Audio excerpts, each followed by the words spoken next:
अस्सलाम वालेकुम दोस्तों, पॉलिटिकल साइंस पीजी एंट्रेंस 2020 के सेकंड लेक्चर में आपका वेलकम है। इससे पहले जो हमने पहला लेक्चर जो हमारा था पीजी एंट्रेंस पॉलिटिकल साइंस 2020 का, उसमें हमने सिलेबस के हिसाब से जो थे यूनिट फर्स्ट को हमने उसमें स्टडी किया था। जो आपके सामने इस वक्त सिलेबस है, यूनिट फर्स्ट में हमने political science, nature, scope, approaches to study politics as an art, public affair and politics as power, empirical approach, यहां तक हमने डिस्कस किया था। अब इसके बाद हम आज डिस्कस करेंगे state, elements and difference between civil society, nation and different perspectives like liberal, Marxist and anarchist. तो दोस्तों, अगर आप इस चैनल पे पहली बार आए हैं तो इसको सब्सक्राइब कीजिए, और अगर आप ऑलरेडी इस पे है तो इसको लाइक कीजिए, शेयर कीजिए, क्योंकि ये चैनल जो है ये आपको एंट्रेंस के रिगार्डिंग जो भी कोई इंफॉर्मेशन है, चाहे वो पॉलिटिकल साइंस हो या कोई और सब्जेक्ट हो, उसके बारे में आपको इंफॉर्मेशन दी जाएगी। क्योंकि एक खुसूसी तौर हमने एजुकेशनल वीडियोस के लिए ये चैनल बनाई है, और हमारा पर्पस है कि जो हमारे बच्चे कॉलेजेस में, यूनिवर्सिटीज़ में या स्कूल्स में पढ़ते हैं उनकी हम हेल्प कर सके। तो दोस्तों, कश्मीर यूनिवर्सिटी का एंट्रेंस आने वाला है और बच्चे इस वक्त तैयारी कर रहे हैं, और हम जो है, मैं राकिब अहमद ज़िया हूँ, आपका दोस्त। तो आज हम पॉलिटिकल साइंस का जो एंट्रेंस है उसमें जो पहला यूनिट है उसको हम आगे डिस्कस करेंगे, और यहाँ पे हम स्टेट की बात करते हैं। तो स्टेट बेसिकली एक पॉलिटिकल कॉन्सेप्ट है जिसका ओरिजिन हम ग्रीक से भी लेते हैं और रोमन से भी लेते हैं। और अगर हम स्टेट की डेफिनेशंस की बात करें तो पॉलिटिकल साइंस में ऐसी बहुत सारी डेफिनेशंस है जिनसे हम स्टेट को समझते हैं। हमारे पास एक इंपॉर्टेंट डेफिनेशन दी है एरिस्टोटल ने, state is a means for the promotion of good life. एक और डेफिनेशन दी है बलंची ने, the state is politically organised people of a definite territory. According to Woodrow Wilson, the state is people organised for law with in a definite territory. According to Hegel, state is a march of God on earth.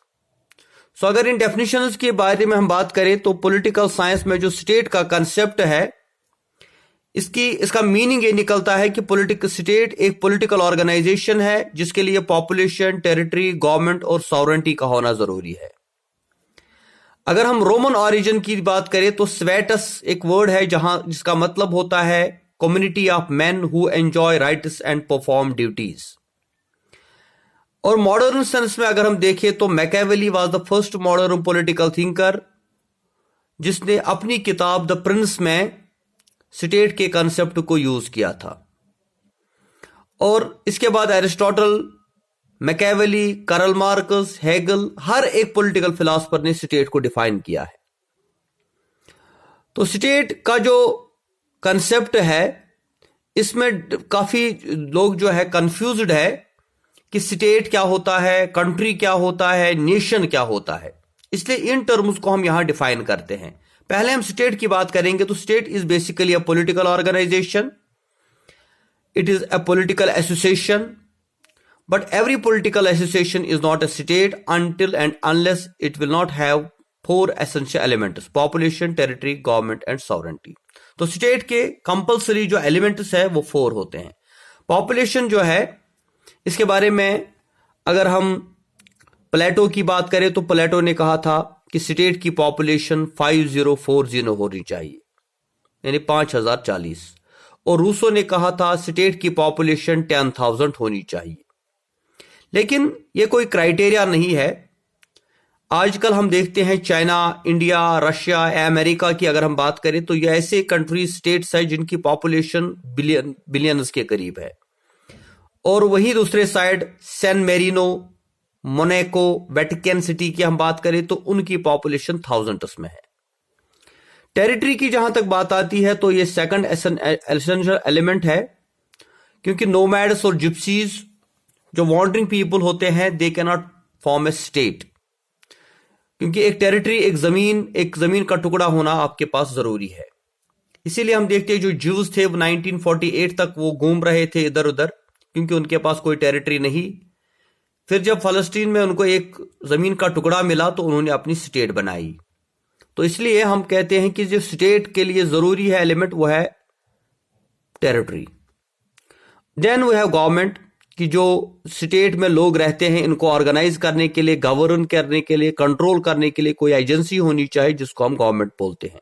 And fourth one is sovereignty, जिसका मतलब होता है internal and external freedom. तो state जो है independent होनी चाहिए। State उसको कहते हैं जो इंडिपेंडेंट फॉरेन पॉलिसी जो बनाए, जो किसी के कंट्रोल में ना हो। Then what is the difference between society and state? Society is basically a social association, but within social associations we have some economical, political associations, और उसमें state भी एक political association है। state के लिए जरूरी होता है उसके पास population, territory, government और sovereignty हो, जबकि society के लिए government या sovereignty की जरूरत नहीं होती, उसमें सिर्फ लोग होते हैं और वही बनाते हैं। Then state and nation. Nation is basically a psychological concept, ये एक फीलिंग ऑफ वननेस होती है on the basis of culture, on the basis of language, on the basis of religion. लोग यूनाइट हो जाते हैं, उनमें फीलिंग ऑफ वननेस आती है और उस चीज को हम नेशन का नाम देते हैं, जिसको हम कौम भी बोलते हैं। Civil society. सिविल सोसाइटी जो है basically civil society is comprised of organization of citizens voluntarily pursuing public interest। जो लोगों की एक एसोसिएशन होती है जो वॉलंटियर होते हैं और वो कोई पब्लिक इंटरेस्ट को फुलफिल करने की बात करते हैं, तो उसको हम सिविल सोसाइटी का नाम देते हैं। और इस सिविल सोसाइटी के पास कोई पावर नहीं होता, कोई सॉवरेंटी नहीं होती, कोई गवर्नमेंट नहीं होती। It is like NGO type. जबकि अगर हम स्टेट की बात करें तो स्टेट जो है, स्टेट सारी इन एसोसिएशंस को या सिविल सोसाइटीज को कंट्रोल करती है, क्योंकि स्टेट के पास अथॉरिटी होती है। देन हमारे पास जो पर्सपेक्टिव्स है, एक हमारा स्टेट का जो कंसेप्ट है जिसको हम लिबरल पर्सपेक्टिव कहते हैं। तो लिबरल पर्सपेक्टिव बेसिकली क्या है, इसको समझने के लिए हम लिबरलिज्म की तरफ आते हैं।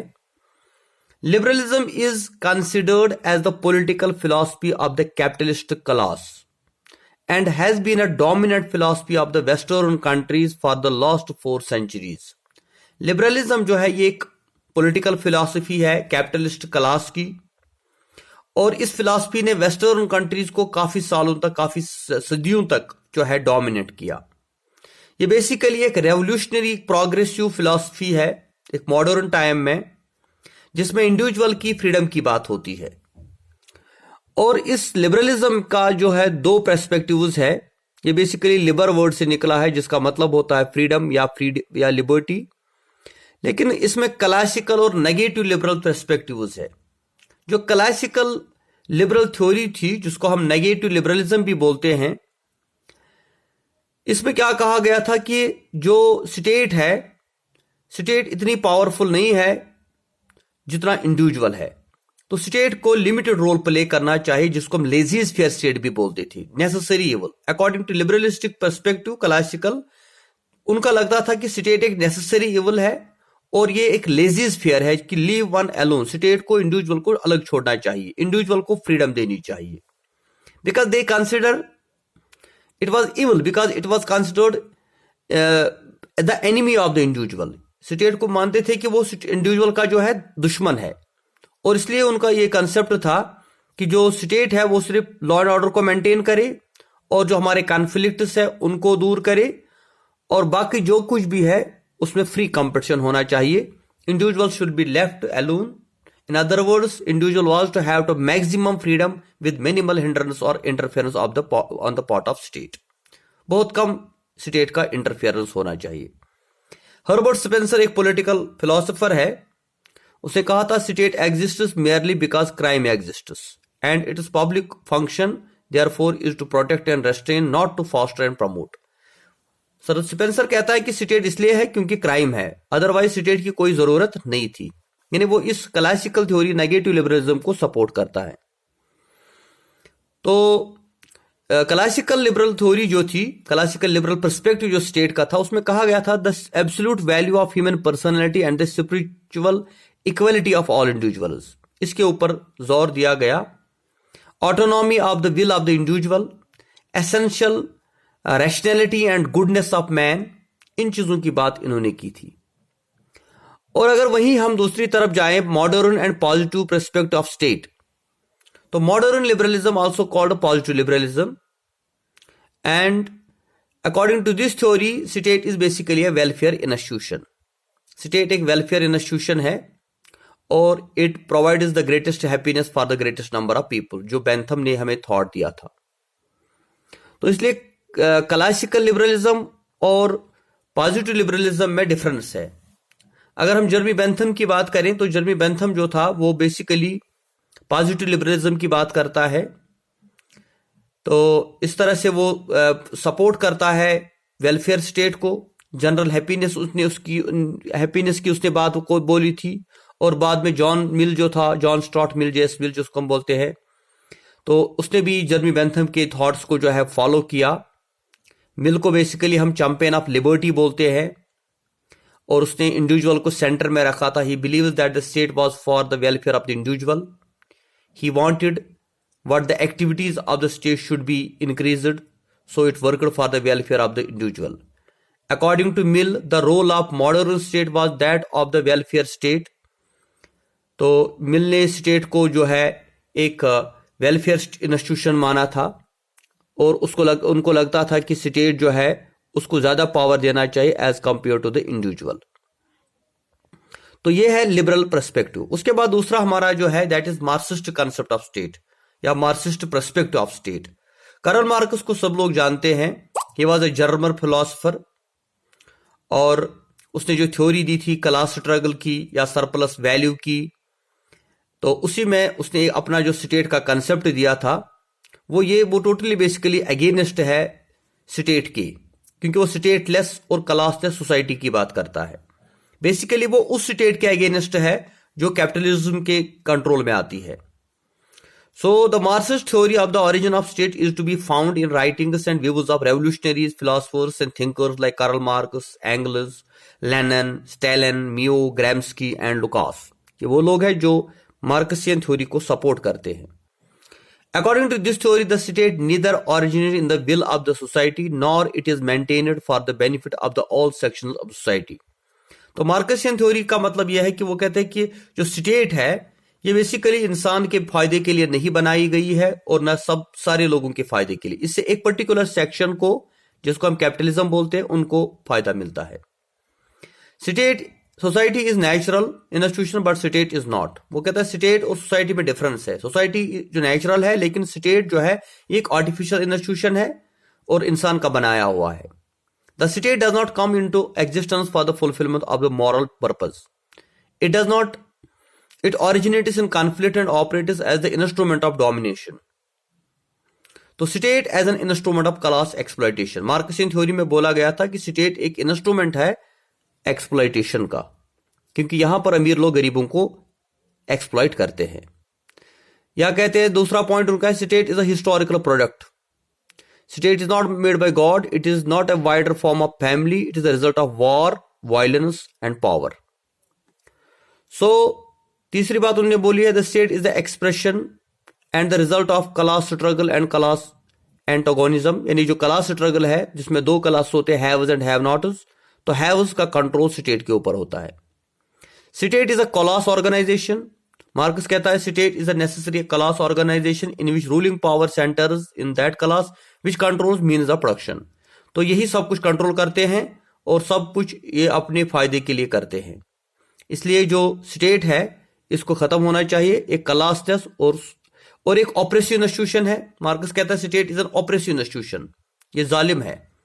State is an instrument of exploitation. State is transitory, यानी एक टेम्पोररी पीरियड है स्टेट का। तो इस तरह से जो स्टेट के डिफरेंट पर्सपेक्टिव्स हमने देखे, जो हमारे सिलेबस में भी दिए गए हैं, like perspective of state, liberal, Marxist and anarchist. तो अब इसके बाद हम आते हैं आगे। हम जब बढ़ते हैं तो इसमें और भी कुछ चीज़ें हमें डिस्कस करनी है, लाइक यहाँ पे हम